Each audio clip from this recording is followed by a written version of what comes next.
আসসালামু আলাইকুম প্রিয় কৃষক ভাই বোন বন্ধুগণ, আশা করি সকলেই ভালো আছেন। আমরাও আল্লাহর অশেষ রহমতে অনেক ভালো আছি। বেশ কিছুদিন যাবৎ তাপমাত্রা খুব শোচনীয় অবস্থা, একদম সূর্যের দেখা নেই বললেই চলে, অনেক ঠান্ডা। আজকে মূলত চলে এসেছি এই ত্রিশাল উপজেলারই একদম শেষের প্রান্তে, একদম নদীর পাড়ে। এটা হচ্ছে কানিহারির দিকে, নদীর পার। এই দিকে আসার পরে দেখতে পেলাম সুন্দর ভুট্টা হয়েছে। এখানে একটু সমস্যা দেখতে পেরেছি, যার কারণে কৃষকদেরকে সচেতন করা হচ্ছিল যে হাত দিয়ে এই পোকাগুলো যেন মেরে ফেলা হয়। এগুলো পাতা খেয়ে ফেলে, কচি পাতা এই ভুট্টার।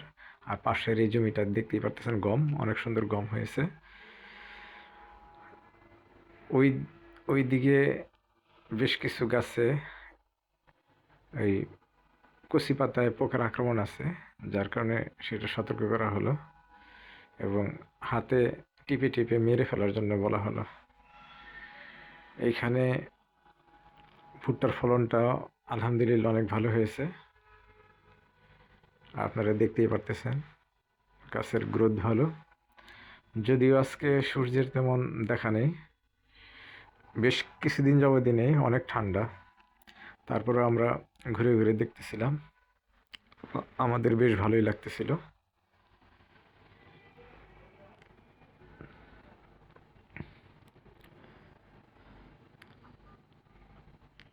এই যে এখন যে প্লটটি দেখতেছেন, এটা হচ্ছে মরিচের প্লট। এটা হচ্ছে বালুঝুরি মরিচ।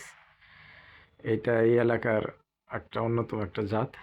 এই মরিচটা শুকানোর জন্য মূলত রাখা হয়, পাকিয়ে শুকানোর জন্য রাখে এই বালুঝুরি মরিচটা।